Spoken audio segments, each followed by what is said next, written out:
మద్యంపై మహిళల కన్నెర్ర ప్రైవేటీకరణ ఆపండంటూ విశాఖ ఉక్కుకి సంబంధించినటువంటి ఉద్యమాన్ని ఇక్కడ హైలైట్ చేసుకొచ్చారు. ఇకపోతే ఆంధ్రజ్యోతి గనుల గనుడు బేర్ అంటూ బలైపోయినాని వాపోతున్న గనుల వెంకటరెడ్డి బకరా బాగా చిన్న పదం, బలిపశువు బకరా కంటే ఎక్కువ స్థాయి, పోలార్ బేర్ అంటే ధ్రువపు ఎలుగుబంటి, బకరా బలిపశుకు మించి బడా బాధితుడు అన్నమాట. ఇది ఎవరో చెప్పిన మాట కాదు. ఏసీబీ అరెస్ట్ చేసిన గనుడు వెంకటరెడ్డి ఇప్పుడు ఇలా వాపోతున్నారట. వైసీపీ పెద్దలు తనను పోలార్ బేర్గా మార్చేశారని ఎరవేసి వాడుకున్నారని ఆక్రోశిస్తున్నాడు. డిప్యుటేషన్పై వచ్చి పోలార్ బేర్లా ఇరుక్కుపోయా, 850 కోట్ల ఎన్ఓసీలు ఇచ్చే స్థాయి నాకుందా, సూత్రధారులు వేరే అని పరోక్షంగా వెల్లడి.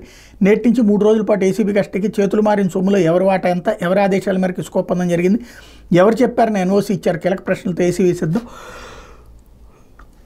ద్రోప ఎలుగుబంటికి రక్తం అంటే ఇష్టం, ఎస్కుమోలకు ద్రోప ఎలుగు అంటే ఇష్టం. 350 నుంచి 450 కిలోల టన్నులుండే ఆ భారీ జీవిని వేటాడటం అంత సులభం కాదు. అందుకే వేటగాళ్లు రక్తం పూసిన పదునైన కత్తులతో వెళ్లేదారులు ఏర్పాటు చేస్తారట.